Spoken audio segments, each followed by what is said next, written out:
Hello, everybody. Welcome to another episode of Nerdays. This is the show where we talk about everything nerdy. My name is Mick. With me, as always, are my co-hosts, Jonah. Hey. Whoa. And Corey. Oh. I got my white lightsaber I don't have today, one. guys. Right. Okay. In honor of Ahsoka releasing That's next right. week. Dude, I'm excited. You need one more. I know. You do need a double wield. My other lightsaber is like orange and is Ah. running out of battery. Yeah, it would ruin the effect. Welcome to the show, guys. If you like what you see here, consider subscribing to our YouTube channel, leaving a like down below, and leave us a comment on what we're talking about today, which is we're kind of shooting the poop episode today. Kind of random stuff, but as we said, Ahsoka's coming out next week. Yeah. And we are all very hyped for it. Probably our highlight of the year. I mean, I think it is probably our highlight. was the Ahsoka show on any of our most anticipated lists? What? Yeah. I think it was on Was all it? of ours. Yeah. Yeah. Okay. I don't remember. But the closer we get to it, they dropped a little teaser that was like a minute or something. Yeah. That was like Anakin voiceover talking to Ahsoka, which was awesome. Yeah. I thought that couldn't get topped. And then they dropped today a little like, like 7 minute It's almost like behind the scenes. yeah, kind of, behind the like- scenes kind of talking with Dave Filoni and Rosario Dawson. And it's so good. I'm so excited for this. I've been watching Rebels, doing a Rebels rewatch, Yeah. which I just posted on our TikTok season 1 recap. Nice. But that show is getting me so excited for Ahsoka, knowing that Dave Filoni is At the helm. basically writing all the episodes, Yeah. directing a few of them. It's his baby, and I can't wait. Like Rebels, I don't know. There were some episodes that were people would call filler, but man, I would say like 80% of that Yeah. series was just like meat and potatoes. Yeah. Like it was just good stuff. And I actually watched the last 3 episodes is what I did. I kind of nice. just watched the end to remind myself what did Yeah, happen. what happens? Yeah. I vaguely remember what happened with Ezra at the end, but I'm like, how did it go down? Okay. So now I'm up to date on that. And I reminded myself. So I'm excited to see where it goes. But I think that, what was it called? Master and Apprentice. That was a special or a little behind the scenes thing. That was so cool to see like Dave Filoni talking about it. And like the guy's so passionate about it. And that's what gets me excited. Cause we've been talking about all these directors not being like super passionate. Yeah. It's just kind of trying to get their money. It's like, he's super, it's his baby. Like Ahsoka's his baby. Like he created her. And it's like, dude, he's going to just make sure everything's perfect. Yeah. And when he talks about, you brought this up before we started the podcast, but when he brought up lightsaber fights, he's like, they need to be really good because the fans can tell if they aren't. If they're not, yeah. And I'm like, that's awesome. Yeah, and that what I was going to say on that is Book of Boba Fett. We talked about that one episode where the scooters, the chase scene, Yeah. where it just looked slow and it was like, I was bewildered to be like, how does this look so slow and so bad? And I think part of that is Dave Filoni would have never allowed that to happen. Like if he was right, because Probably. at that point this was more Favreau and Robert Rodriguez. Dave Filoni was working on Ahsoka. Yeah. That kind of stuff, that attention to detail was like, that's not Star Wars kind of thing. That's exactly why you're right. I'm excited for this show because I know he's George Lucas' Padawan. Like he knows Star Wars and he knows what fans want. And I just think it's going to be awesome. Was he on? Oh, go ahead. I was just going to say, yeah, he specifically mentioned the lightsaber stuff, but I think definitely it's also going to be like character, like continuity with what we got in Clone Wars and Rebels. Like we're going to know pretty easily if something just doesn't feel right. So I think they're definitely going to be nailing it pretty well. Yeah, I think one of the big reasons why I've liked Rebels is because it reminded me of kind of the character development kind of like strength that like anime also has too. And like the investment in the progression of the characters, like just some of the payoffs between like Ezra and Kanan, like super good. Yeah. And then Clone Wars, like just not the dichotomy, but like the relationship between Anakin and Ahsoka is just like so good. Like just so much heart, and you feel it. You feel their feelings, and it's just like I hope that they can bring that to this live action. Yeah, it's kind of interesting to bring up the anime aspect of things, because even his artwork is kind of like his doodles and stuff like that.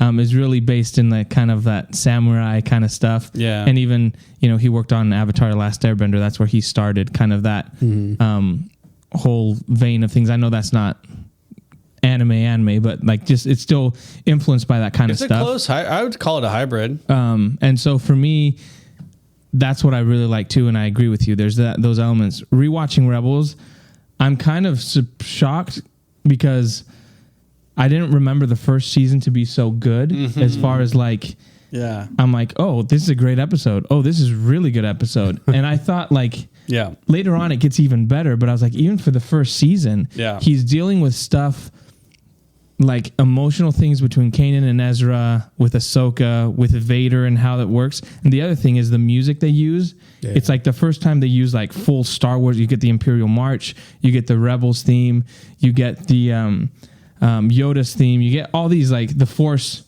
theme. Yep. It just hits you over the head because they use it so much, but it just fits really well. So that's what I'm excited. I think Dave Filoni just understands how to use certain things. Yeah. He's got it, and that's why I'm so excited for this, because I'm like, the emotional lines that he pulls through, and the fact that this is focusing on Ahsoka. You're going to get that relationship with Anakin. That's going to be delved into. The teaser we got was like telling us, hey, Ahsoka's still dealing with the ramifications of knowing that Anakin is Vader. So I'm so excited, because I just think this is going to be some of the best stuff we've gotten. And I think Rebels is some of the best Star Wars. The stuff with Maul, stuff with Obi-Wan, the stuff with Thrawn, the Bendu, Kanan's, spoiler for those who haven't seen it, but the Kanan stuff that happens with Kanan, that is incredible. So I just think this is setting up to be something special.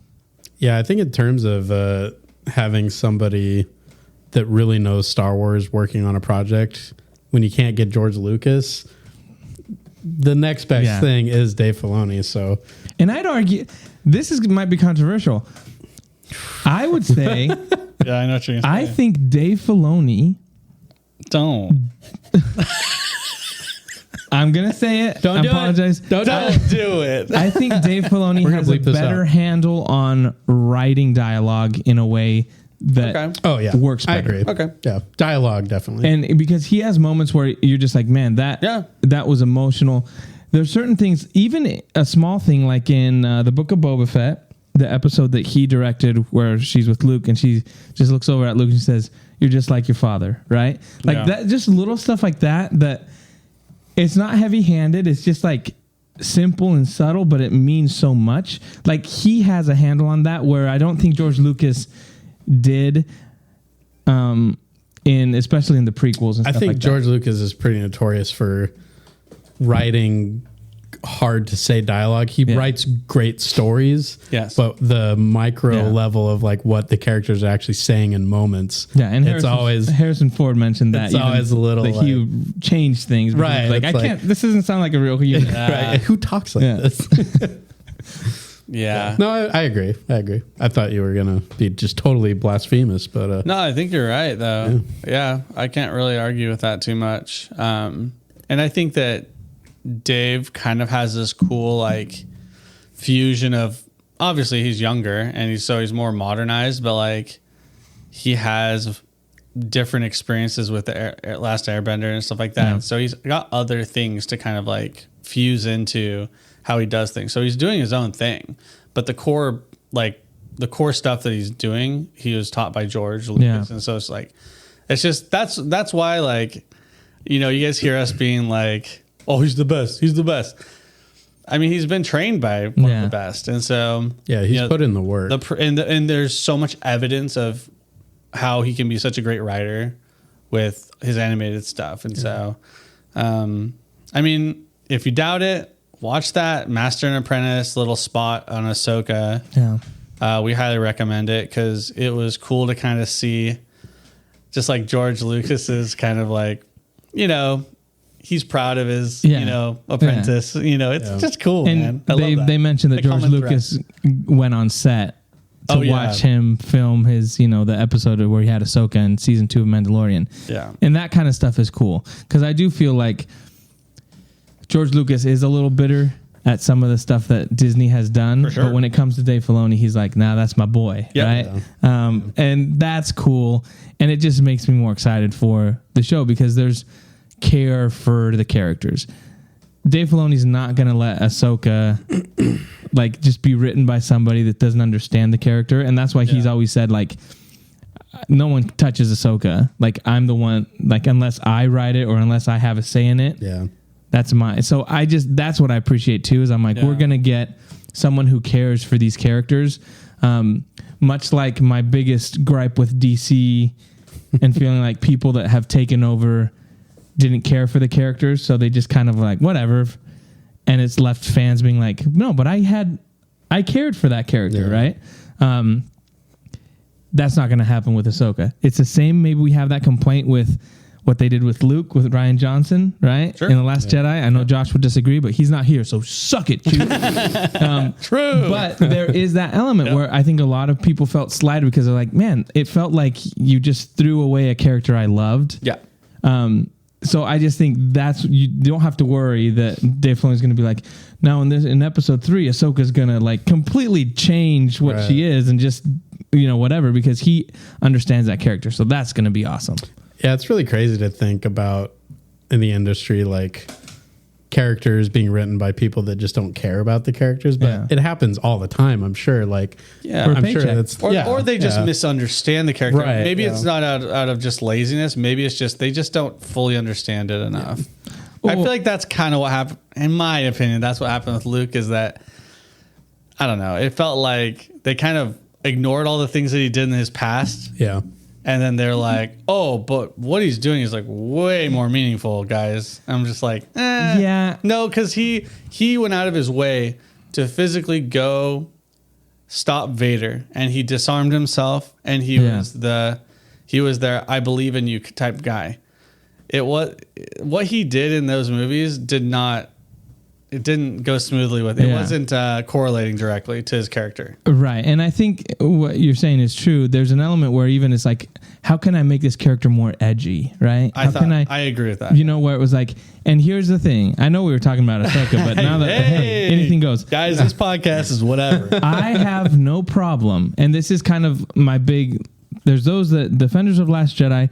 I feel like I'm a defender of the sequels. Yes, I like them more than most people do. Mm-hmm. There are certain things I like that I'll die on a hill for certain things.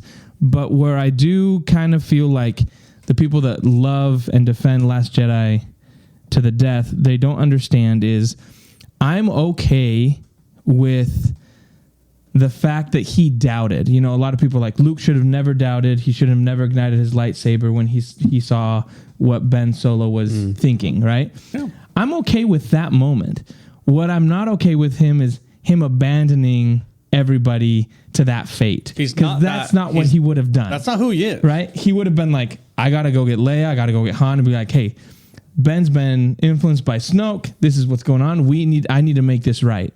Instead, he just leaves and abandons everybody. That's the moment where I'm like, that's not Luke. He kind of gave the middle finger to everyone. It's like, I'm out. Screw this. I'm not doing this anymore. That's not who he was. And we can all have a moment of doubt, and I'm okay with that moment where it's just reaction oh, my nephew. But that moment where he leaves and he sees, oh my gosh, he must think that I was going to murder him in a moment. I need to go explain this to him. That is what Luke would have done. That's what I'm not okay with, and that makes no sense to me that he would abandon his best friend, his sister, his. The whole it doesn't make rebellion. Sense. Yeah, he basically let his fears and doubts take over and make the choices for him. For me, it's still super unbelievable because think about what happened in the initial movies. He found out. He never knew his dad, by the way. Yeah. He found out, through happenstance, that Darth Vader was his dad. And then all of a sudden, he's like, I see light in you. Yeah, they're still good enough. despite what Darth Vader really was. And at that point, he was like, the highest point of his career, and he had done so many bad things, but he still saw light in him. And, Ben, it's like, there's just an ounce of, like doubt. It's like, bro. He didn't even do anything. He didn't even do anything. And he's like, he thought about it. It was just a bad dream. And that's the thing that kind of rubs me the wrong way is that like they reversed it. It's like Luke Skywalker is the one who just saw good in even the worst people. And all of a sudden he saw the tiniest bit of black in a good person. It's like, that's so opposite. Since Josh isn't here again, we get free shots. He mocks my ideas. Yeah, sure. But what do you guys think? What do you guys think of this? Because I've thought for a while. Is this like a rewrite kind of a thing? Okay. How I would have changed it is if you still want to have Luke abandon everybody, this is how I would change it. Let me know what you guys think. All right, let's do it. I'm not a writer, so obviously someone would have to make this more believable. But Luke shuts himself off to the Force because he has a child with somebody, and that child dies because of the Force, kind of thing. Like, so like Anakin? Well, no, like there's just a thought. He grabs a lightsaber. He's a little kid. He doesn't know what it is, and he ignites it and he kills himself with a lightsaber. Okay. But that's what I'm saying. And Luke has given his life to the Force, right? And the Force is like this whole idea like, oh, it binds us all together. It has a destiny, everything, right? It's kind of like all seeing, like the Force moves through things. So Luke is upset. He's like, what's the purpose in this? Right? I've done all this. I started this whole thing. That to me would make more sense. And then even that scene where she hands him the lightsaber and he gets rid of it, because that's the lightsaber that his son died. Right. Does that make sense? Okay. I always thought okay. I always thought that would be the only way that he would abandon something if he lost somebody that he cared so much about, because he felt the Force kind of had a hand in it. Does that make sense? It wasn't someone else that murdered him, but it was like kind of an accident. And to be like, how does this make any sense? Kind of like this whole questioning, like in life when we question like that is a higher power or God, it's kind of like, why would you allow bad things to happen? Right.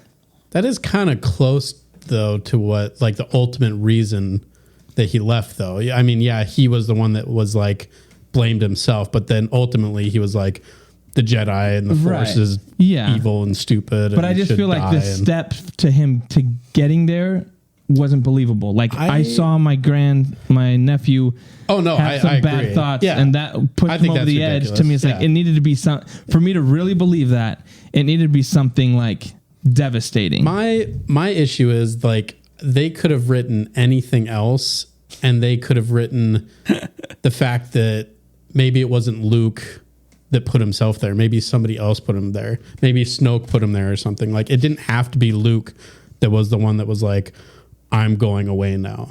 They could have made it somebody else, and that would have been more believable. And maybe have it like, I don't know, some Force, I'm trapped in a Force box. mind wipe thing or something, or like really mess with his mind and have him be kind of out of it or something. Like anything else, I would have like totally eaten up. But the fact that they just like fundamentally changed who Luke was, like you were saying, from the original trilogy, it just like, it felt like a completely different character. I think even Mark Hamill was like, I had to treat this guy as like Jake Skywalker or something, because it really just did not feel like Luke at all. Yeah. It was just such a left departure.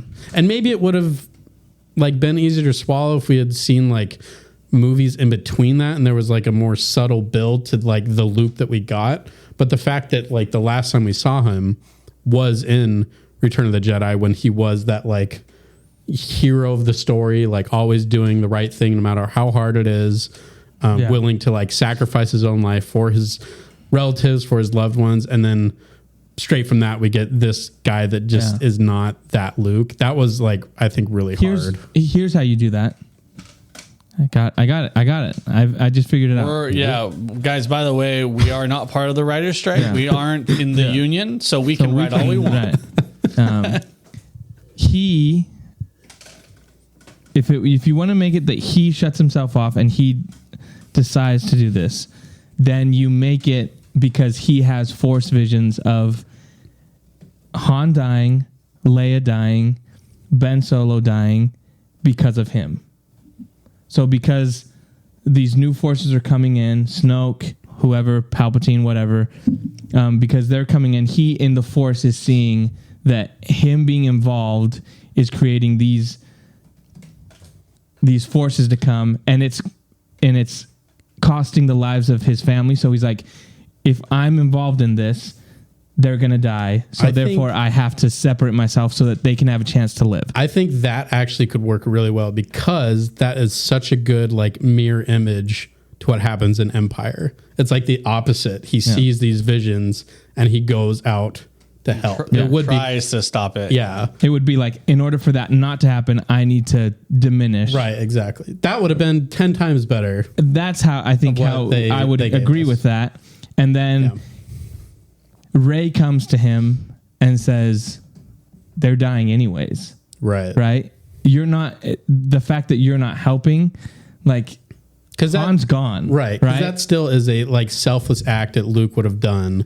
It still would have stayed with his character if he was like, no, I'm making a self-sacrifice. And like, you could I'm the one that's... And you could even put where Snoke is manipulating, because while he's there, Snoke is manipulating the Force in a way, so he still senses that Han's around. So he reaches out in the Force and he's like, oh, they're still good. But Rey comes and shatters that and says, reach out. And he realizes Han's dead. This is going all over the galaxy. And he's like, what have I done? He has to come back. I think that's the way you could have done it that would have had people be like, I agree. Where were you in 2016 when they were writing the script? They needed you, man. I like it. Yeah, because one of my biggest issues was like George Lucas, Dave Filoni, they've said it themselves. Darth Vader, Anakin Skywalker is the strongest Jedi ever.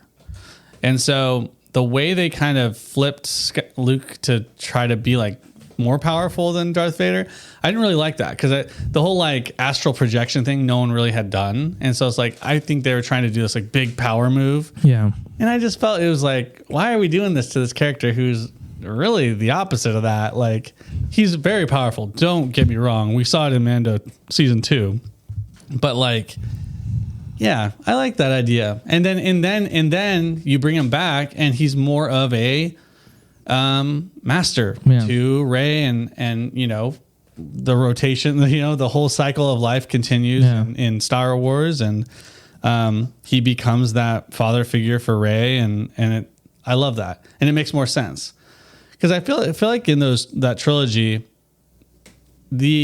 how quick she kind of clung on to the Skywalker name was like really quick and like, I don't know, not as like warranted in my opinion. Well, I think the reason for that is originally they were going to have her be related. According to J.J. Abrams, and then Rian Johnson that is so crazy switched it, and then they're like, how can we get this? It's just their biggest mistake was not having one person write all three. Oh yeah, that was the biggest. I hope they never make that mistake again because it was terrible. Yeah, huge mistake. I mean, I wish they would have had Dave Filoni do it. Yeah, I mean, have somebody that really it goes back. Have somebody that really understands the Star Wars lore, the characters that have been there, you know, since the beginning. That really just understands it. That guy is Dave Filoni. Like, have him involved in like this bigger stuff and smaller stuff too. Yeah. But man, it really shows when they just don't get it right. Like he was saying in the special video thing, like the fans will notice. Yeah, they'll know. It's pretty easy to see when it's like, that's not quite right. Do you think George Lucas, like after we see this first season of Ahsoka or just the series, do you think George Lucas is gonna like maybe some behind the scenes visit the set of Ahsoka? Oh, I think he already has. I think he's... Oh, duh, right. Yeah. But... Oh, yeah, I think you'll see it. They'll show that'd be super Disney cool. will always show that kind of stuff. Yeah. When I mean... It's just nice to see him proud of something. Yeah, and what they're setting up, I mean, I know people don't like this because they're trying to fill in the gaps to make the sequels more palatable. Right. Right? For those of... Like, again... I feel like I'm more pro sequels than most people. Yeah. But I think that's what they're doing with the Mandalorian, the Snoke and clones and all that kind of stuff. Yeah. They're trying to build out They're planting the seeds. They're trying to build out like, okay, well we got to this point here, but let's kind of fill in the backstory a little more so that Palpatine returned isn't just like somehow he out returned. Of left field. Now you kind of see it. But I think what's interesting is what they're doing with the Ahsoka series and then Dave Filoni's movie, what's supposed to tie in the Mandoverse, Ahsoka. I think that's really smart because that's how you're going to get people and the fans back on board, because you don't have to. Rey's not going to be involved. All these characters, and you're just going to have people that can come in and watch a movie and say, "I'm not going to think about what eventually happens. Let me just see this era right now." And I think that's where they're going to right their biggest wrong. Their biggest wrong was not having Luke, Han, and Leia in a scene together. This guy, dude, it's the same thing every time. And I think that's what they're going to. I think they're going to have Dave Filoni do it with. Unfortunately, it's going to have to be de-aged CGI because Leia's gone. Now, how do you feel about that? Because there was a lot of backlash when The Flash came out and they were using like Christopher Reeve and Adam West and like just CGIing up characters like that. Are you saying this happens in Ahsoka?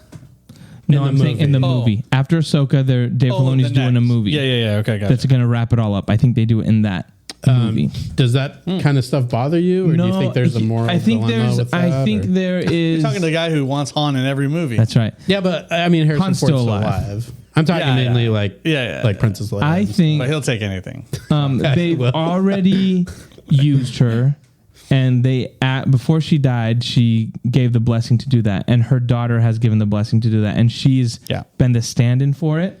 So that makes me okay with it, because Mark Hamill has even said that they did scenes together, and it was on to be like, wow, you're acting as Carrie and you're her daughter, and I mean that to me is where it's okay. Yeah. Especially if it's like, we're not going to do a whole series with this. It's like, we need a shot of our heroes. Again, it has to be something small. In the Millennium Falcon again, right? Yeah. They're taking out Thrawn. That to me would be like a perfect way. You have Harrison Ford de-aged. You have Chewie in there. I mean, just that shot again of those, especially those three. What if they have Carrie Fisher and Mark Hamill de-aged, but they have Alden Ehrenreich? Yeah, what if? Harrison Ford didn't want to do it. To me, it's just like, give me a percentage chance on that. Percentage chance? Yeah, what do you think the percentage chance? 78%. Wow, that's really high. I give it like a 10%. I think it's very unlikely. Ooh. Specifically for that movie? Yeah. Well, I'm talking about just the Dave Filoni movie. For it to happen in that movie. I'd go 50-50. 50-50. Wow, that's pretty good still. So, that's really good. Yeah. The reason I think so is because they've already done stuff with Luke. Did Dave ever say anything about a missing moment? No, but to me, it's like, to me, that's like the elephant in the room. I think it's going to be an Ezra Bridger thing reveal in that movie or something like that. Oh, I think if it doesn't happen in this series, I think you're going to have Ezra Bridger comes in this series. We'll see him. Okay, you're thinking this series. But I think you bring out the big guns for a movie that's heir to the Empire, that a lot of that's the name of it. So a lot of fans already know, like, hey, this is what Luke and Han and Leia did. Yeah, you need to have those characters. I mean, because Mark Hamill himself said that it was a mistake. They 3 didn't do it. So to me, it's like, he's been very vocal. To me, it's like, respect to him. That's awesome. Something seems like a no-brainer to me. I mean, if you're going to do it, that would be the time for sure. Okay. I'll give it 15%. You've raised it 5%. And that to me is like, that stuff they could have already filmed or been like, hey, we want to do this kind of stuff. Like generic scene. Yeah.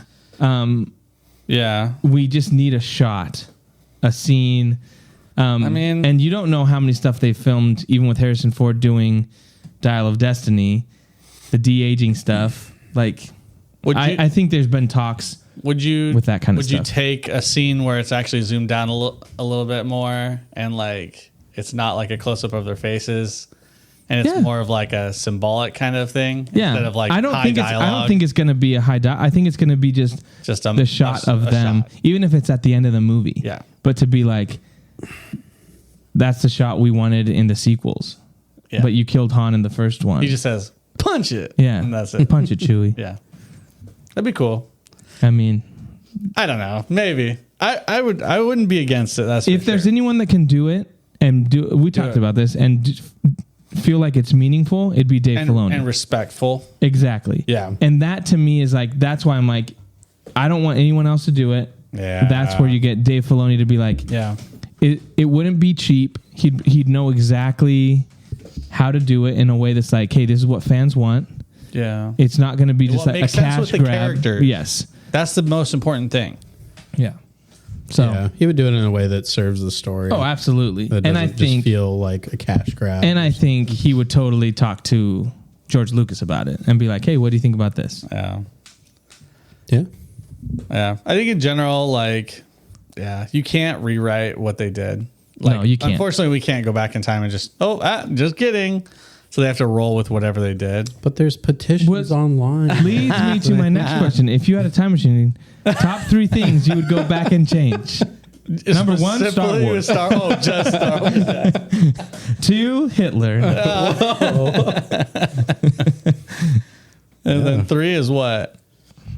Probably when I was. No, actually, I got to redo that. Oh, go ahead. Got to redo that. Sure. Number 1, I go back and ensure that Warner Brothers doesn't make Zack Snyder take 30 minutes out of BVS. How would you do that? I wouldn't find a way.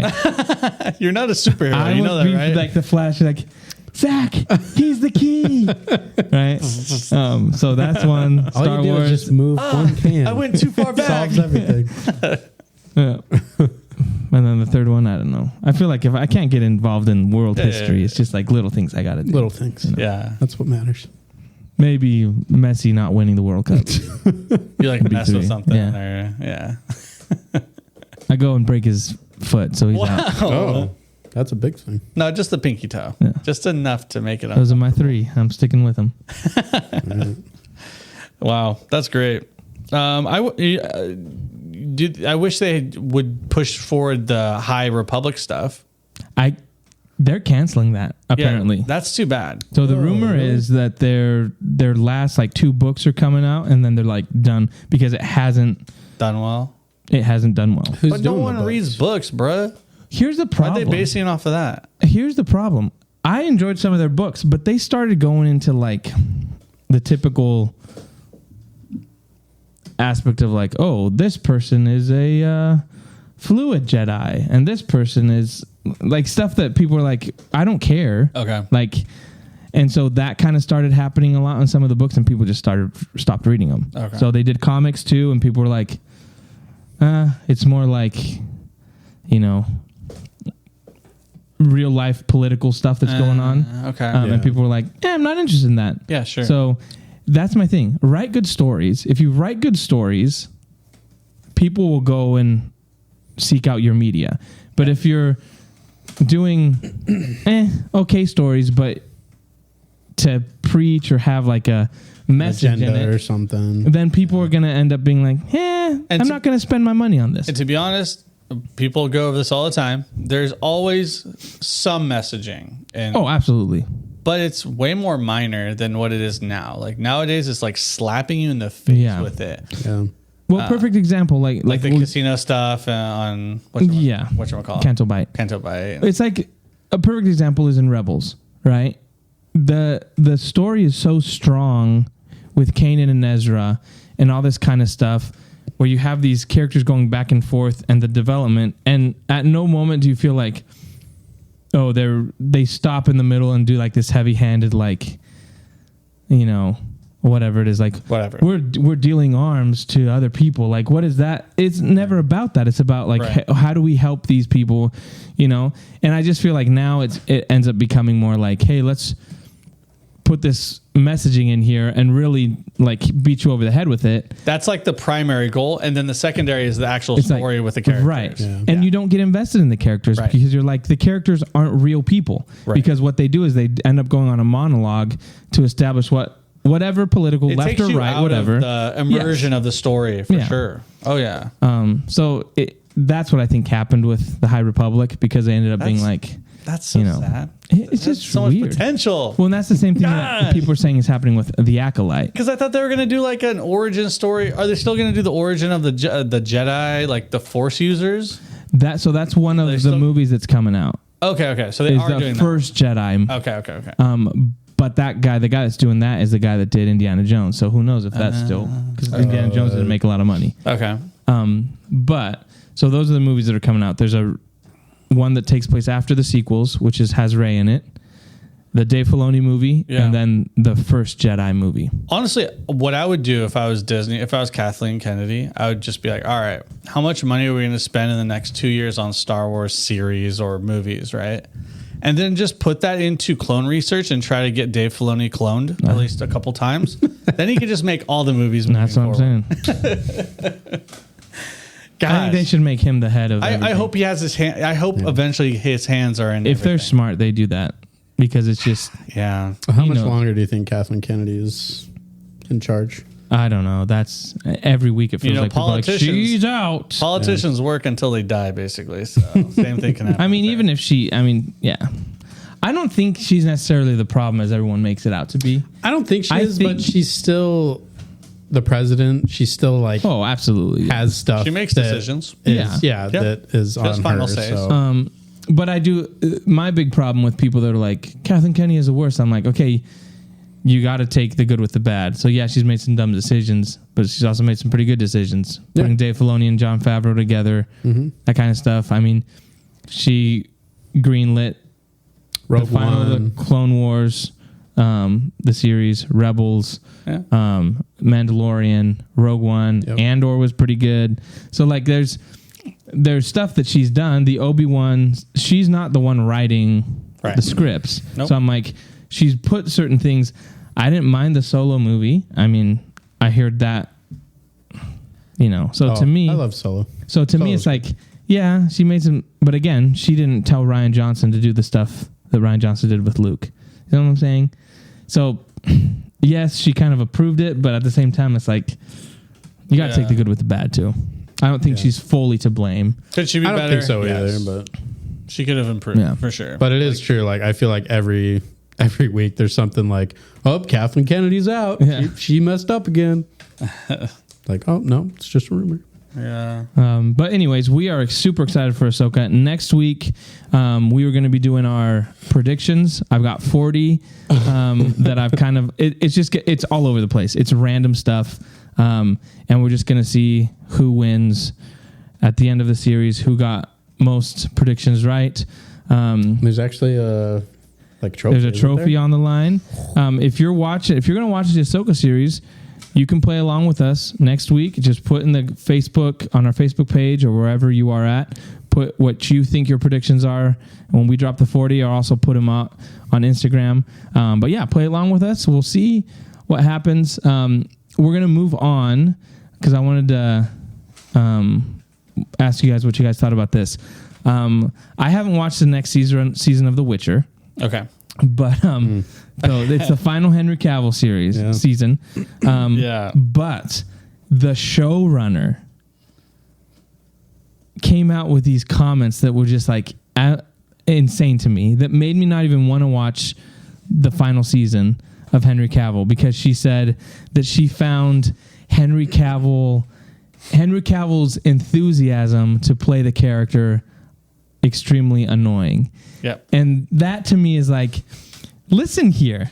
The man was excited to play a character and wanted to be true to the source material and give the fans a real and genuine interpretation of the story. And you found that annoying. Yeah. Do you know why it's annoying? It's because the actor knows it 10 times better than you do. And when he comes out and says something that is a correction, they take it the wrong way and they think that that's annoying. Isn't that insane? That's so dumb. It's dumb. Not insane because the type of people who are doing this, they're making fun of the source material. They're laughing at the source material. So are they people that are going to align with an actual true fan? No, of course not. They have a super amazing actor, just quality wise, and he knows the lore like to a T. It's like they like got lucky on a bargain deal. They got a writer and an actor in one, or at least a fact checker. Yeah. And he looks like him. Oh yeah, he's the best. He's actually so good. I actually really enjoyed The Witcher.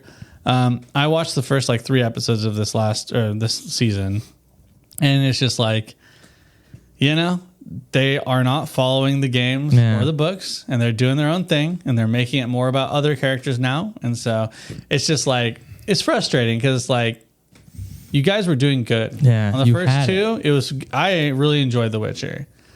And then there's like, you know what? We don't respect that original story. We're going to do our own thing. And it's like, well, you'll see where that gets you. Yeah. Because it's already like 20% Rotten Tomatoes. Good job, guys. Yeah. Like everyone, all the nerds, by the way, that's your target audience. Watch it. Like, those are the people that were excited for it. So, again, I'm not a huge Witcher fan. I've never played the games. But there was that element, like big Henry Cavill fan, and I was interested in it. So I watched the first 2 seasons. But then even the other quote, she came out and said that they're like, when you make something for a massive audience, especially an American audience, you have to dumb it down. And I'm like, that's so dumb. Like you don't think that the fans of the games and the books are smart people? Yeah, like, that's not having faith. That's not having faith in the material that you're working with, and it's not having faith in your audience. So why make it? Why be involved in it? And instead of money, but instead of being like, hey, we're going to be true to this, and those fans, they're going to champion this thing. They're the ones that are going to be on social media telling their friends about it, being like, oh, I love this. They're the ones that are going to be talking. They're the ones that are going to be making content on YouTube, being like, hey, what happened on this? When you alienate those people, then you're not going to get people to watch your show, because the randos and the normies, they're not invested. Like, perfect example is me with DC stuff when it was like Snyder and all that kind of stuff. Like, I was free advertisement. I would post it. I would do all this stuff. Like, when you get people that behind something that are passionate about it, that's your best kind of fans you can have. Yeah. And to be like, those people don't know what they're we don't care about those people. They're not smart enough to know. You're just shooting yourself in the foot. It's stupid. Imagine, well, I guess you guys, I don't know if you guys watch Game of Thrones, but imagine you guys get it, right? But imagine if Game of Thrones would have been like, you know what? The audience is so dumb to follow these plot lines of all these different, houses and main characters and stuff like that. We're going to dumb it down. If they alienated their original fan base of the books, like the actual nerds who enjoy the story, that show would not have gotten anywhere. So to push that forward to being like, well, we have to dumb it down for the greater audience, guys, that's not how this works. It wouldn't even get to the greater audience if it wasn't for the diehard fans. They're the ones who press it, and then they word of mouth. Mom, you'd actually kind of like. I think you'd like The Witcher because. I really like it because I play the games, but actually I think you might like it too because, Henry Cavill's really good and the acting's really good and the story's good. Like, right? It's not, you like it because it's really stupid and really basic. Like, come on, guys. Like, I don't know. It's a rated R series. You don't think they're smart enough? Like, we're already targeting adults, right? So, yeah, it's super backwards, and I feel bad for the other actors who do a really good job as well alongside Henry, and it's too bad because I really like the IP, and it's a shame to see what they did with it. So there's a video when they did the Tudun or whatever, and the Netflix like Comic-Con basically in Brazil. And Henry Cavill comes out. Brazil's crazy. And everyone's like, Brazilians are crazy, dude. Dude, I love Brazilians. And Henry, they're the most passionate fans. And Henry Cavill like starts tearing up, because they're all like saying goodbye, like this is last, season. And I'm just like, you idiots! Like, no one knows who you are as a showrunner, as the writers, like, and the fact that Henry Cavill hasn't even throughout all this, he hasn't badmouthed you. He hasn't said anything. He's been like gracious and been like, we just had differences. He hasn't. All the bad stuff's come from them. Thrown him under the bus. Like, oh, well, he was difficult to work with. He wasn't, and he never has been. He's one of the kindest people. Yeah, he's so nice. He just wanted to do right by the fans. Yeah. Why does this keep happening? I don't know. It's the worst. Why? My boy Henry Cavill. Why? But this, what did he do? I want to segue into, we're kind of talking about how you alienate your fan base. It's like a dumb thing. There's all these the new Snow White movie Disney's making. Right? So, yo, did you see this, Mick? Yeah. So there's the picture came out. The picture came out with like the non-dwarfs as the dwarfs. Okay, that was the first thing. Yeah, that was the big thing. Crazy. But then Rachel Zegler, who is the Snow White, who's Latina, she keeps doing these interviews, and the more that comes out, like. So as someone who runs our TikTok, the amount of videos of people being like, "What are you doing?" Yeah. She's making people not want to watch the movie. She's doing the interview, being like, well, the movie came out in 1937, so it's dated. So we're not doing that, obviously. And she's like, it's creepy. I hated the movie. She's like, I watched it once, and then I was so scared I never watched it again. She's like, I watched it for the first time in like 17 years preparing for this role. And it's like, okay, you're playing Snow White, and that you're bad-mouthing the movie. But then she's like, there's like a love story there with a prince that's creepy. I mean, he just is a stalker, basically. So we're not going to have that. There is an actor that's playing it. He's a good guy. His scenes might be cut. He's like, who knows? But his scenes might be cut. This is Hollywood. Who knows? It's just like so bad. And the fact that Disney isn't saying, just stop talking, because bro, your fan base is fans of Snow White that love that movie. Yeah. Die hard. And if you're saying it doesn't have the dwarfs, it doesn't have the prince, she doesn't want to be like. Has she been to Disneyland ever? Bro. She wants to be a leader that her dad wanted her to be, and it's not about anything else. Okay. That to me is exactly what we're talking about with the whole like shooting your fans and being like alienating. Hey, them. we don't care about you guys. We're gonna get other people. Who's gonna watch this?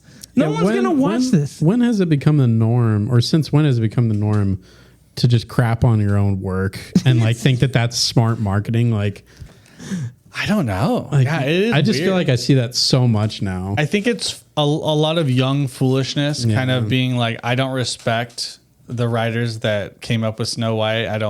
It's outdated. Thus, their opinion doesn't matter anymore. I know better because it's the 2023, and I'm 19 years old now. It's like, bro. Yeah. So I saw that. It was super cringy. I actually cringed at that. I was like, yo, and the faces she was making was she's nuts, like, you're right. Bro, and she was like so sarcastic. I was like, dude, you're not likable, and I'm not gonna watch this movie. No, it's insane. I'm not watching that. Well, movie. she did I probably wasn't gonna, but now I'm definitely not. So, do you know what's a bummer for me is? Oh yeah, she was in West Side Story. I love West Side Story. Like that's my she was my favorite. She's Maria in West Side Story. Yeah, we watched that. When I can't. She drives me nuts because what she ended up doing after she made the movie, Ansel Elgort, who's in the movie, he ended up being like accused of the Me Too movement. It was never proven. It was just some girl on the internet that said, this happened again. No one else said anything. Okay. Nothing ever happened to him, right? But she started like through the press tour and everything. She was like in interviews with him and everything was fine. As soon as the press tour was over, on the internet, she started like, if there was pictures of them that someone would post together, she would cut him out and repost it. Right? Okay. So they're like with Steven Spielberg, both of them and Steven Spielberg. And Variety would post like at the premiere of West Side Story. And she would repost that, but crop him out. And like just put that out there. And she was like, I believe all women, right? It was just like, doesn't like him. Okay. What is going on? Like, is she also the one that's going to be in the new Hunger Games movie? Yes. She's in the new Hunger Games. She was in Shazam 2. You say she's 19? She's young. I don't know how old she is. Early 20s. But the other thing is she was on the strike. Yeah. The picket line, and she said that if she has to be in a princess dress for 17 hours for work, that she deserves to be paid for every hour that movie is streamed. That's what every hour. And that's what no. That's the thing. This is, it's like me. Okay. I'm a contractor, right? Yes. You say, hey, come over here, build me a bathroom. I'm like, sweet. So I come and I build you a bathroom. Yeah. And you pay me $1 million because you want a great bathroom. Right. So I build you the best bathroom. Sure. Best right? Bathroom. So you pay me, work is done. Right? And then you sit down to go to the bathroom. Right? And then you notice every time you flush, a little ticker goes on. So every time, not only do I get paid for every time, like you paid me for building the thing, but every time you take a crap, I need to get paid every time you take a crap because you're using the bathroom I made. Come on. But it is different, like in the movie industry, right? Because don't they get like royalties off? Yes, but I'm saying every time that movie is streamed, she gets paid. That's ridiculous. Come on, that's insane. But there is like some level of difference between a $1 million bathroom and starring in a movie or something. Right. So, right. It's different, right? Because think of a song. They get paid per stream, even though it's cents or percentage of a cent. Same idea, but it was made by 1 to 10 people instead of a huge cast of 500 people plus. It's it's expect to be paid per hour. Well, then it's true then because she got paid probably the most on that movie. Gal Gadot probably got paid more than she did, but she's probably the highest paid actress with Gal on there. So I'm like, so then other people maybe had the same amount, like do the dwarfs, or they're not dwarfs, but do the 7. Who's Gal Gadot playing? She's the evil queen that's jealous of the girl's looks, Snow White's looks. Man, I don't remember that story. Unbelievable. It's going to be hard to act. That's going to be... Yeah. Oh, wait a minute. If she pulls that jealous of how you look. If she pulls it off, best actress. Give her the Oscar. Give her the Oscar now. Yeah. It's just, I'm just like, yeah, you can get your royalties and residuals and stuff, but to say it's I want every time that is streamed to get paid, that's just, it's too much. The strike's going to go on forever. Yeah, it's not looking good. They are asking for, residuals on everything and a piece of the pie for everything, which it's interesting because they're not the creator of the IP. Yeah. They didn't create the Snow White story. They're just playing a part. It's kind of a crazy thing. A part that she didn't write. So here's the thing too. It's you want money because you got paid to play a role. Right. So shouldn't the director get paid more? Shouldn't the writers get paid? It's just so messy to be actors get paid. It's a mess because especially when you're an actress that's probably getting paid pretty well. Oh yeah. And then you're like, I still want to get paid every time it gets streamed. I don't see a problem with residuals being a thing, but it should be like a director gets paid, number 1 tier, and then as you go down the rung, you get less and less and less. And here's the other thing too, though: the residuals should be paid by Disney. She wants Netflix to play the residuals, I'm like, no. Netflix is gonna pay Disney to be able to stream their thing. Yeah, you get paid residuals out of what? So you got to talk to Disney about, hey, Netflix paid you $10 million for the rights to stream this for a year. Right. So out of those 10 million, you need to pay me residuals. Yeah. That's what you should be worrying about because you don't get to get paid by Disney, and then when Netflix pays Disney for the rights, then you get paid by. That's not how it works. Yeah. But that's what she's saying she wants. It's just I don't know. Come on. Anyway, the interviews she's been doing has turned me off from the movie completely, and it's not like I was going to watch it anyway, but I was going to be there opening night. If people are on the fence, it's like she's going to push them on the other side of it. So it's a PR nightmare. Yeah, we'll see. Maybe they do like talk with her. I don't know how long she's been doing this for. Has it been like weeks? I mean, it's been like 4 different interviews that you're just like, every week is like, oh my gosh. I only saw one, so... Yeah, she did one with Gal Gadot where she's like, she's not going to be saved by the prince. And then the one that came out yesterday was the one that was like, okay, this is... She was crazy. Yeah. She was like... His scenes might be cut. I'm like, what? It's Hollywood. Oh, yeah. Oof. Well, that was Disney. Now, who did the movie you guys just saw? What movie? Nickelodeon. Paramount? Paramount, yeah. Yeah. We watched Ninja Turtles. Yeah. Animated. It was all right. I'm not a big Ninja Turtles fan. My parents didn't let me watch it when I was a kid. Really? Because they ate pizza, I guess. I don't know. But their dad was a rat. The video game? Know. You like the video game? The video game was awesome, right? We could play, but so I was never a big. But you didn't really get Ninja the Turtles. story of it. I never was a Ninja Turtles fan. Dang, I should have watched it. This movie is all right. The animation looks cool in some parts, but the humans are drawn really weird. It's very asymmetrical, wonky Nickelodeon. Yeah, so kinda. like their eyes will be offset, and they'll have like a really funky nose. It was borderline kind of a gross movie to look at, like in terms of just character design. The animation was like really cool, like. Remind me a lot of like the Spider-Verse kind of stuff, just a very unique style of animation, like cell shaded, kind of weird, almost stop motion-y kind of stuff. Yeah. It was pretty like cool. The explosions are like paper, and it's. I would suggest watching it just for that animation style alone. But yeah, I was never really a Turtles fan either. I mean, I dabbled. Turtles in a half. I'm the only one who was actually Turtle power. I you had all the Ninja Turtles. Loved them, dude. Yeah. I loved them. Yeah, but yeah, it was okay. It was fun. I think Jackie Chan was probably the best part. Jackie Chan was the best Jackie part. Chan's in it? Oh yeah, he's Splinter. He's Splinter. Yeah. Jackie Chan is the best part. He's the funniest one there. The Turtles, it's acted well, like the voice acting works. Yeah. But there's so many moments where all 4 of them are talking and bickering, or like being like, one's talking, like one's like, oh, that was gas, and the other's like, oh yeah, totally gas. Like it reminds me of Jason. Like they're poor Jason. So they didn't. They might have resonated with a younger crowd then. No, but I'm not saying that. I'm saying they're like talking back and forth so much that you can't really hear what they're saying. Yeah, it's just like, oh, yeah, you got old ears. That's what I'm trying to say.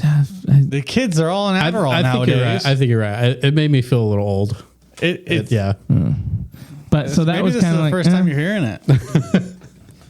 You're, you need a more focused attention span. Maybe I do. Clearer vocals. Yeah, I think Josh said it best about the movie is that it was good, but it was just missing some heart. Yeah. And I think that like going back to the Spider-Verse movies, they have a huge amount of heart that just emotionally just like really just nails it. And it just maybe it's just because I'm not that big of a fan of the Turtles, but it seemed to kind of miss that like kind of emotional punch. So they didn't like harken on because the cartoon always harkens on the whole being a part of a brotherhood and kind of an adoption story where Master Splinter was kind of their parent and they had to look out for each other. And so there's elements they of do that at the beginning. You get the backstory of like how he found them and all that kind of stuff.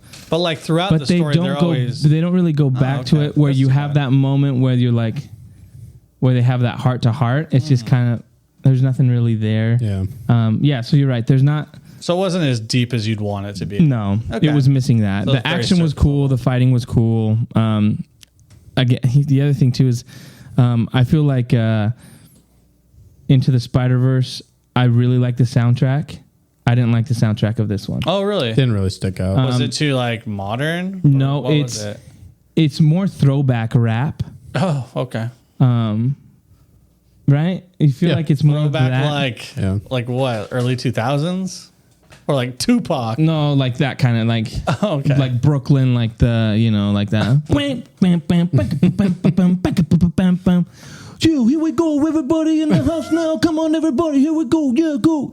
You know, like that kind of. Okay. You know, like Marky Mark and the Funky Bunch. You know, So white rap. Got it. Well, you know, 90s rap. 90s white rap. yeah, Got like it. yeah. So to me, Interesting. so Okay. it didn't.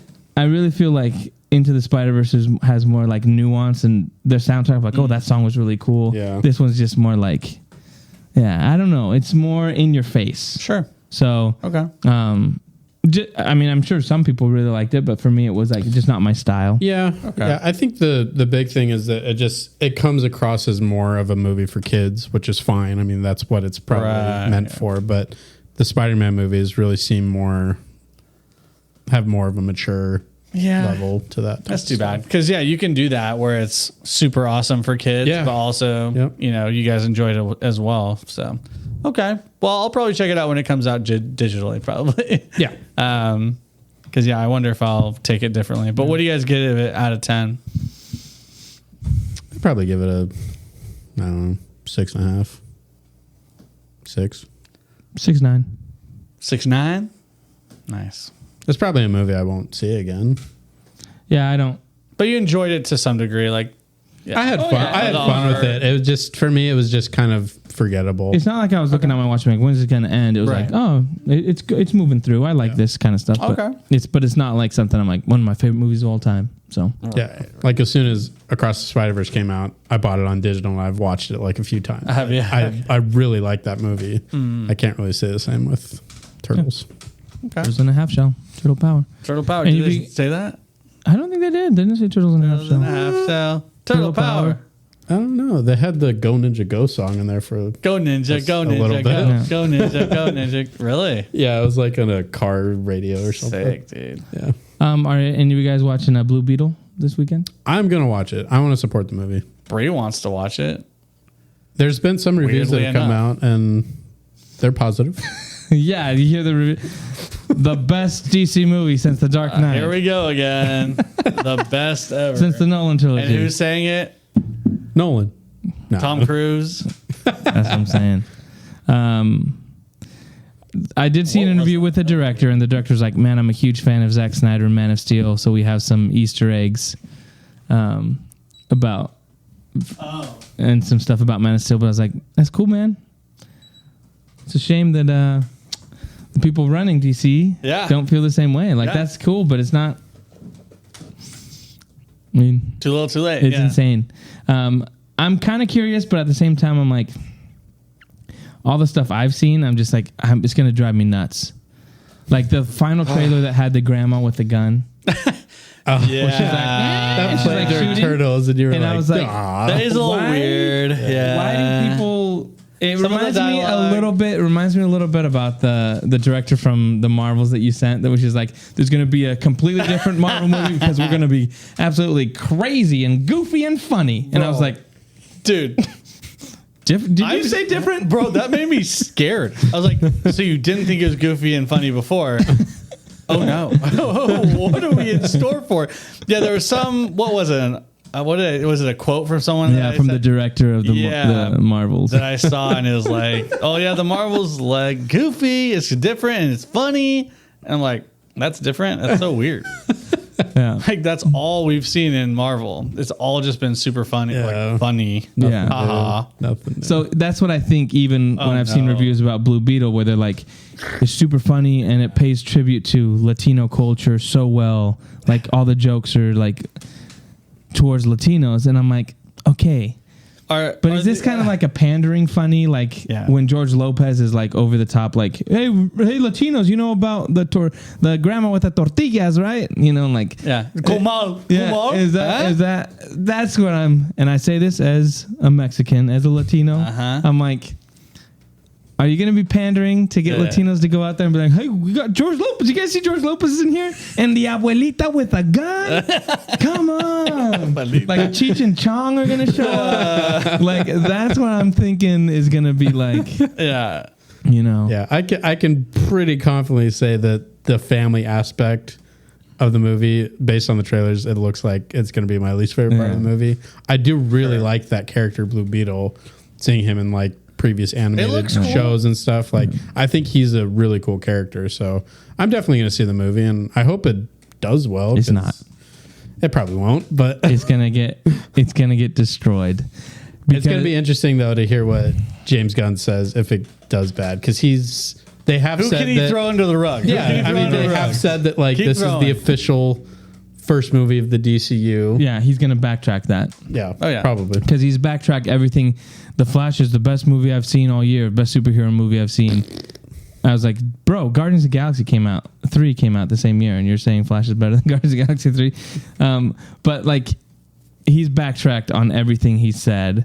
And so I think when this is another, I think it's going to be it's not going to be as big a flop because it doesn't cost as much as the Flash. What is the budget? They're saying, well, and it won't be as much of a mess story wise, probably. Right. At least probably will be more of a cohesive story. Yeah, and what they're saying though is that it's projected to make like 20 opening weekend, 20 mil, which is pretty low for. But they're like, are people going to go watch this movie? Do you know what the budget is? Is it like one? I don't know. They've been advertising for a lot. So it's just kind of crazy. Yeah, I don't know what they're thinking. I don't at this point, because I was reading an article that were like, The Flash is the biggest flop in Warner Brothers history, as far as the money they spent on it. Yeah. How much they went negative. And they're like, Shazam 2 was a flop. So now you're going, Blue Beetle is another flop. And they're like, Aquaman 2, which was the $1 billion movie. The first one made $1 billion. And they're like, it's 4 months away. There's been no trailer, and no one's asking for a trailer. And he's like, and they reshot more stuff to the point where James Wan came out and said, I refuse to do any more reshoots because he's like, I already filmed stuff, which you're tearing my film apart probably. Yes, he's done. Yeah. And they don't care because this is another one that's going to flop. And the thing that's crazy is apparently the rumor is James, you know, when Jason Momoa posted the picture of Ben Affleck back. He's like, he's back, right? Oh, yeah. Well, they filmed his scenes, and he was going to be in the finale with in that Atlantean suit, fighting underwater, and James Gunn came in and cut it out. So he's like, now they replaced his character with another character. It's going to be George Clooney. That to me is like, what are you doing? That movie's going to bomb now because it's going to bomb. It's not. I don't know if it'll bomb. I think Jason Momoa has good pull. Yeah, but I think you have a big track record, a big section of fans that are going to be like, you destroyed the Aquaman character. It's not going to bomb as much as it's not going to bomb as much as the Flash. Scene. Oh, probably not. It's not going to bomb as much as Shazam 2. It's going to bomb for Aquaman movies. Yes. Well, yeah, but because you had $1 billion movie and now you're going to make $400 million. Yeah. That's insane to me. I wonder too if there's going to be like a large amount of people that won't see it just because Amber Heard is in it. Well, that's part of it too, but I just think that's not as big as people being like, what did you do with this character? Like, what have you destroyed this character? That is crazy. 4 months and we haven't seen like anything from him. Yeah. Nuts. I'm talking about flops and kind of just disappointments. I wanted to talk a little bit about Secret Invasion because I didn't read the comic, but I watched a hour-long visual, like vocal, basically reading of the comic. Is it Comic Storian? I think so, yeah. Yeah, I love his YouTube. So I watched Secret Invasion, or the comic, and he goes over and he does some voice acting. Oh, no, you know. It's good. It's good stuff. Yo, what happened? Yeah. Whoa, what story did we watch? Bro, like, they make this comic look amazing because of how terrible the show was. Like, this comic had everything, and it wasn't about Nick Fury and the little stuff. It was big time. It was all the heroes, and it was super interesting, action packed, awesome. We had doubt. We had like this interesting mind game with like Iron Man. Iron Man's dead, and but in this one, Iron Man was like kind of a centerpiece to kind of solve it, but also Mr. Fantastic was also there. So they had like Wolverine, they had the Fantastic Four and stuff like that, and other characters. But regardless, you can sub those guys out for different characters. But dude, this comic was really good. It's really good. I was like, yo, what were they thinking? Like, they could have pulled this off. There's no reason why they couldn't have pulled this off. And they straight up just butchered the story. I think about maybe, I don't know, 10% stayed, maybe. And that was just scrolls. Yeah. I mean, pretty much the only thing in common is the title. But the scrolls were the heroes, and they were second guessing who was a real hero and who wasn't, and it was awesome. Like, it was so cool. And then they were like, there was aspects of like, I can't remember who said it, but like one of the characters, I think it was Mr. Fantastic, said to his like wife who had died or something like that, and he like, what's this date mean? And it was like the death of their kid or something like that. And it was like really deep, like, prove that you're not a scroll kind of a thing. Yeah. And it's like they were outing each other, and like it was brutal, and it was action packed, and it was dynamic. The story was really good. Like, Iron Man got like a virus put in him, and he had to do all this stuff. It was like so cool. And I was just like, what are they doing, guys? It's honestly like, I can't imagine being a diehard comic book Marvel fan and seeing that show come out and being so disappointed in it. That would like kill me, because I'd be like, I would stop being a fan of Disney Marvel stuff. I would just be like, all right, I bet there's so many fans who just have sworn off live action movies and series because the comics are way better. And it's like, where's the heroes? Yeah. Like, it's just like, they're so epic and dope in the comic books. It's like they bring like Captain America back, and he's supposed to be dead. And like, there's some really cool stuff with that. And like, Thor is dope. Yeah. I'm like, he's a joke. Where's this Thor, dude? Thor's so sick. Like, it's scary when he comes. The god has arrived, you know? And it's like this super epic story. It's like, ooh, it gets me psyched. Like reading or listening to it, I was just like, bro, we've got this like neutered version of Marvel and heroes. These heroes are neutered. Yeah. And that's really how I see it. Neutered. They're not symbols of symbols of heroes, symbols of hope. Yeah. They're not, people who are going to get the job done. They're not bad A's. Like, even Black Widow was dope. Like, I was like, dude, Black Widow was sick. Like, she like saves Tony and like looks after him and like kills another hero because she's all like comedians. Or she shot Wolverine like a bunch, and Wolverine's like, and she's like, yeah, I'm overthinking. I'm just shooting now. And it's like so sick. Like, it's so bad. And like, Wolverine's like, oh frick, like, geez. Yeah. The MCU has really become, I think, parodies of the comics. Oh, for sure. They're really just, they don't take themselves seriously, and it shows. I mean, like, it really is like night and day, the difference between what we see in the movies and the shows and what the comics have done. Yeah, sure, there's some comedic comics every once in a while, and there's comedy in those comics. But, I mean, perfect example, you look at the latest Thor movie, that's not the Thor that's in the comics. Yeah. Dude, it's insane. Even that whole aspect, everyone has become, their character is quippy. Like, every character needs to have like the same kind of humor, like with a quippy line back to, like, you say something to me, I'm going to quip back. And it's like, oh, like, that's all it's become.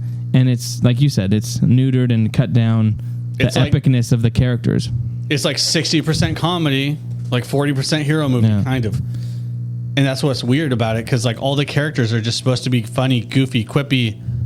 And in these comics, like, Carol Danvers, I was like, yo, she's sick. Like, she's so cool. Like, she took on all these scrolls, and like, they're really brutal, but like, she was a bad A, and she like gets out of it, like, almost dies. And like, it's super dramatic and cool and interesting. And man, they also neutered just scrolls in general too. Like, the way that they look in this TV show is like soft and round and kind of goofy and weird. In the comics, they look bad A, and they have cool, like, just, they'll get beat up and they'll have strips of the green underneath their skin. And it's like really cool looking. Like, it's bad A, dude. Like, I don't know. I think that's a problem. I don't think I should ever do that again because it's a problem, and I bet it's more of a problem. It's been a problem, I'm sure, for years. You know, like imagine me going back and watching or reading like Thor comics. Yeah. You know, 5 years ago, I would already be seeing the differences like big time. Like they changed them after like probably the second one. Well, and that's the disappointing thing for me with seeing where DC's going, because Zack Snyder had that quote where he said, he's like, Marvel does the action comedy fantastic. He's like, if we try to copy that, he's like, we'd be crazy. He's like, but what we have is we have epic mythological god heroes that we can. And if you watch Zack Snyder's movies, every shot of Superman, every shot of Batman, Aquaman is with that intention of like, they look cool because there's that. He's like, we're looking from the mythological aspect of things. Like if you even watch some of his posters and stuff, the poses are based on statues, Greek statues, you know, of their heroes. Probably like powerful statues. Yes. And so there's that, or the art, you know, of the Renaissance, and that kind of stuff. And he plays with that. So to me, it's like, you get rid of that because that's too, he's just a bro, right? That's the kind of comics you want is, these brosifs, right? They just want the big ripped dudes. I'm like, but then you give us the quippy, everyone's sarcastic, everyone's makes a joke out of everything, even the tragic moments in life. It's like, undercut it by a joke. Come on, we can't stay in the emotional stuff too long. We have to give us a joke about, you know, whatever the case may be. Lady Sif dying, you know, you got to give me a joke, Thor. It was so weird because I forgot what it was like to be in awe of a hero.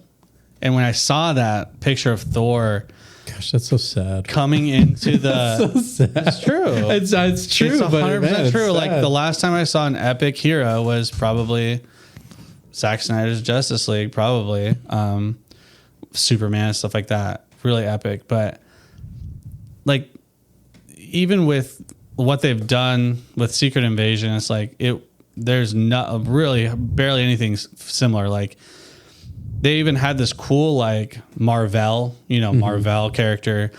He was a Skrull, but because the mind that he took over was so strong that it kind of convinced him to be a good Skrull. Yeah. And he kind of like merged thoughts with him. And it was like this really interesting psychological aspect to the story. I'm just like, that's cool. Like, that's awesome. It like the Skrull turned on the other Skrulls because he became good because of the character that he took over. Like, that's dope. Where is that? Like, come on. So that was interesting. I watched that yesterday and I was just like, whoa. Lame. Dang. But it reminded me of how, you know, the older hero movies were. Yeah. Mm-hmm. You know, like The Dark Knight and other stuff before this. And it's just like, I mean, even early Marvel, like Iron Man, first Iron Man, and the first Thor, even and stuff like that. Yeah. The first Iron Man has the perfect quip kind of humor in there, but it has heart and it takes the character seriously. Yeah. And it knows when to like take a breath and like let a scene just kind of play out. I've got a feeling, you know, no one's ever going to admit to this, but like I've got a feeling because Iron Man was like the first one and it was just so successful that they're like, what made Iron Man so good? Oh, well, he was so quippy and people really like sarcastic dudes. Yeah. And I think they kind of carried that slowly over time to other characters, that equation. How can we make it fun like that? Yeah. Even though Thor was good, and there was some funny aspects, but still, down to his core, he was a strong man and a good man, and he did right by his brother and his family, and you know his core values were there, and it's cool because kids could look up to that. Yeah. Instead of being a jerk and being like, "I'm richer than you," you know, kind of like that works with, you know, Tony Stark so well. It's great character, but you can't do that with everyone. You can't just empty all these empty jokes into these characters and say, oh yeah, it's going to work out. It's going to be money for us. So yeah, I think you're absolutely right. I think they looked at that and learned the wrong lesson. Yeah, I think so. But yeah, just something that I noticed this week, and I thought interesting because I was like, "Holy crap!" Like Marvel's sick. Actually, I respect the heck out of DC. Like, I love DC first and foremost, but just because growing up on animated series, and also actually have read a lot of comics as well. But Marvel has just as cool stuff too. Like, they have some deep, awesome, epic stuff, and there's something to be said about a strong hero. Yeah. There's no shame in being strong, and I think it's a lesson that a lot of people and a lot of kids nowadays aren't really being taught as much. I don't want to get into politics or anything like that, but like, it's good. There's value there, and I think that that's some of the cooler things that superheroes and comic books bring to us, is that these life lessons and stuff like that. And so, it's just kind of a bummer. Dang, that's too bad.